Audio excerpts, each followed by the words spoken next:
the recommendation from the Regional Planning Committee, which I will find someday, is pretty straightforward. I'm happy to move that. Or did you have it? Before that gets moved. I have discussed this with staff and agreed that the recommendation from the RPC on tank goes directly to tank and is not a recommendation back to council, but I believe it should be noted, and so that there is a complete record. And I think this raises a question in general of consistency throughout reports. Some reports say the following notes that the following reports were received. That should apply also to those on the Māori Committee and on this, because there are a number of reports received at that meeting. So if we could tidy it up, and certainly I think that the wording of the recommendation on tank should be recorded, although we don't have to approve it in here. So with those amendments, I will rescind my offer to move that. Are you happy to move with as amended with a suitable wording? Can you give us the wording? Notes the tank recommendation. Do you want to have it as tank, or do you want the full title, the Tūtai Ahuru? Tank right. will be fine. Yeah. So that's a number 3. Notes the that's an notes extra. the committee's recommendations on the tank report. That's and a number 3. records them. Yeah. Okay. Which were, and notes the following reports, and it would have to list the reports received that were presented. Yeah. Okay. Someone happy to second that? Yeah, I'll second. You're happy to second that, Councillor Pipe. Thank you. Wish to speak further?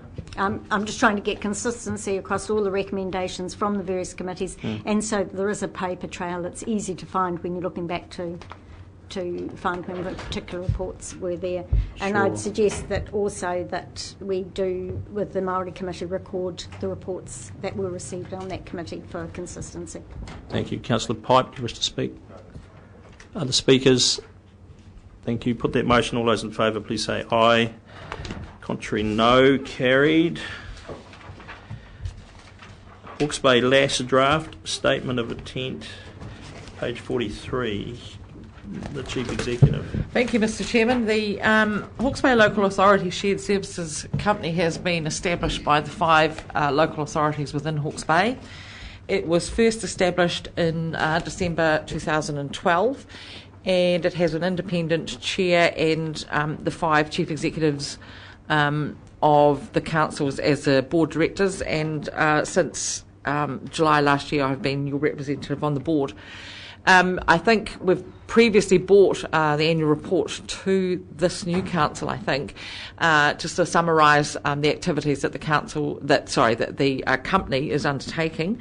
And I'm happy to answer any questions about progress and update, but the actual purpose of this particular paper is to present to you the draft statement of intent for the company, and seek that you provide any feedback that I may give back to the Hawke's Bay HBLASS board, so that we can come back with a final statement of intent which incorporates the comments and feedback from all 5 councils prior to adoption of this at the end of June. So this is really tabling this for you to consider. I don't expect to have any or have all your comments back today. That's not the intent of this. It's really just to table this, to answer questions, and to bring it to perhaps through a corporate and strategic committee meeting for sort of more formal discussion. But it has to be submitted to the council by the 1st of March, and so that's why it's on this agenda. So I'm happy to take questions now, or to consider it in more detail through a committee meeting process, either. The Wairau director being vacant. that's just an interim. That's just a timing. Term. That's just a timing issue. Yeah, completely. Yeah, it will. There'll be a name beside that before long. I would hope so. Okay, Councillor Hewitt. So, through you, Mr. Chair, a comment that I'm going to try and phrase as a question, given the times. But I've read 12 pages here, and I'm wondering why at no point it says what HBLASS is. So I'm not big on acronyms, and my feedback in the form of a question would be, why haven't you put that in? Or perhaps could you just fill it out? We certainly can, thank you. Hawke's Bay Local Authority Shared Services.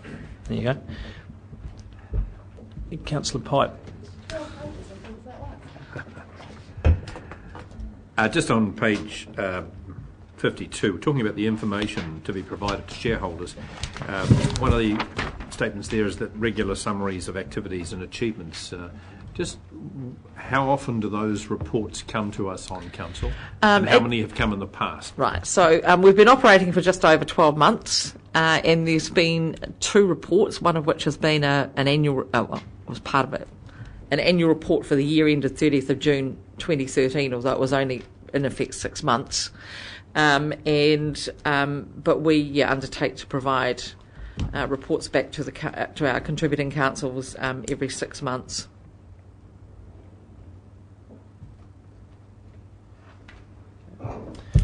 Other questions?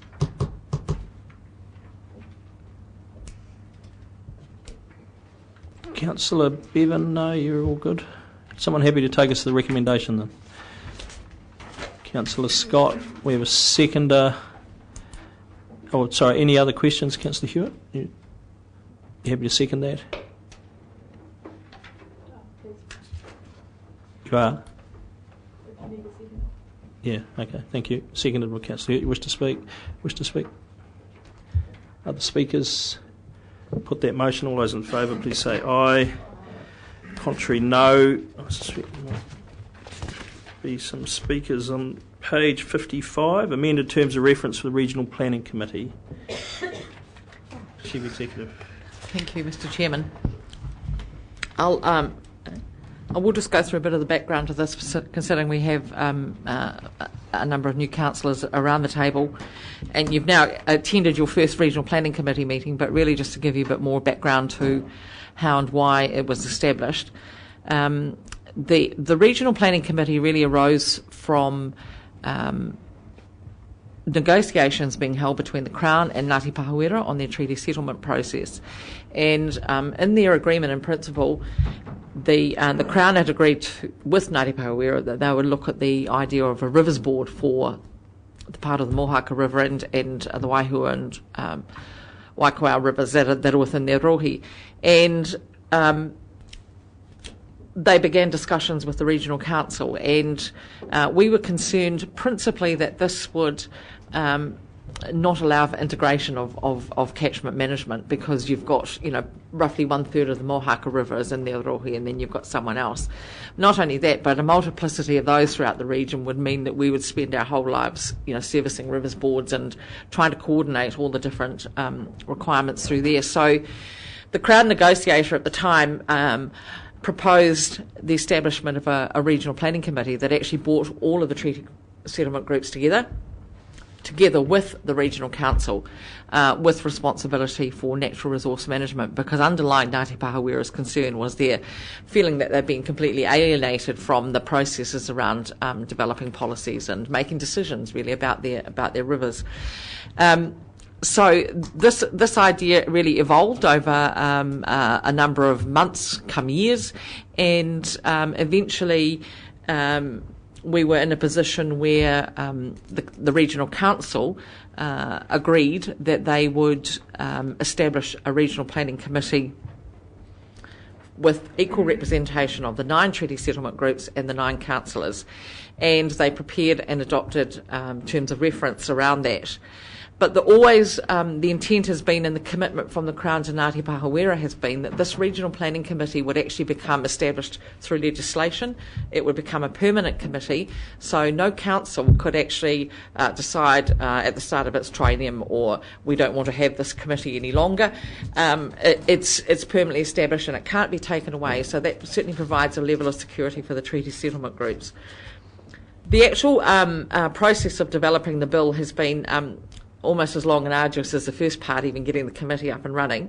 But I'm pleased to say that we are now all at the stage where it's ready to go to the Legislative Committee, and the date for that is the 20th of March. One of the things that we've sought through discussions with the Crown and through their legal drafters is that we, while the bill itself will establish a committee and will certainly set some parameters for it, including the membership and functions, that we don't want everything prescribed through the legislation, because then any operational matters that need to be changed then have to go back and be changed through the bill. So we suggested that a lot of these issues could be dealt with through the terms of reference. So we have, prior to the bill going through and everyone signing off that they're comfortable with it as it is, we've had to go through and look at how we amend those terms of reference, because they will not be part of the legislation, but they will be part of the package of information that goes to the Legislative Committee on the 20th of March. So what I've got attached to this paper is based on the current terms of reference that the Regional Planning Committee operates under. And you'll see that the tracked changes version, in some cases it's just language change to reflect what's in the bill, so specific responsibilities becomes functions, for example. In some cases there's some contextual changes, and in the case of paragraph M there's a brand new section on the costs of administering and operating the committee, which it was felt needed by the tangata whenua parties, the treaty parties, needed to be spelt out in the terms of reference, but not in the bill. So I want to take you through this, and not line by line. I'm certainly not planning on doing that, but go through and answer any specific questions that you might have about both the original or the underlying terms of reference, if you've not seen these before, but particularly also the amendments to the terms of reference, and answer questions on those. The recommendation is that you approve these, and then that we can advise the Office of Treaty Settlements of that, and they can be considered alongside the Regional Planning Committee bill. The treaty settlement groups are considering a meeting, having a hui tomorrow, and they are considering exactly the same matter. And so we'll know what their concerns or changes or anything like that are at that stage. Thank you. Questions? Councillor Hewitt, do you have a... Isn't it? Okay. Questions? Councillor Scott. Mr. Chairman, I've got 3 questions of increasing complexity. Can I start with the easiest?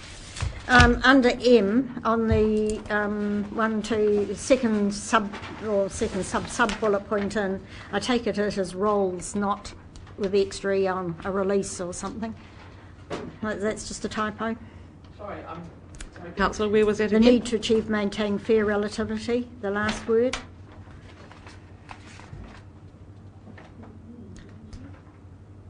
Oh, sorry, yes. Yep. Okay.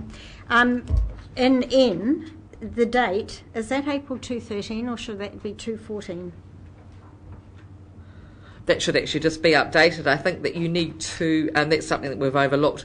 I mean, I'd be happy to take guidance on how often you think these terms of reference need to be reviewed. Obviously, it was April 2013, but if you could say, I mean, the idea is that they should be reviewed as and when an issue comes up and see if they can address it. But would a way around finding a suitable date be a year from the passing of the legislation? Yes. Yep. Thank you. And finally, my final question is around costs. Mr. Chairman, this is a consideration that started, and I really, when asking about this, want to make it absolutely plain that the criticism of this is around government and nothing to do with the treaty partners in their settlement. When the first discussions were held with this, I chaired a meeting with the members in the treaty office of treaty settlements, and the minister, and we asked questions around costs, and we were given an absolute assurance at that stage that costs would lie where costs fell, and that the costs to the ratepayer would obviously be in the administration of this committee. I'd like to find out, when did it happen that I've suspected this was coming.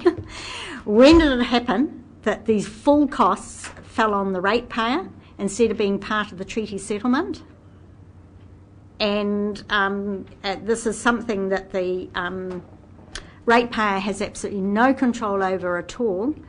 How much is this going to impact on our annual plan? For instance, this annual plan round, I've tried to do some calculations around it, and my guess, because we don't know yet what the pay rates are, that we're looking at a minimum of 50,000 a year, probably in excess of 100,000 a year.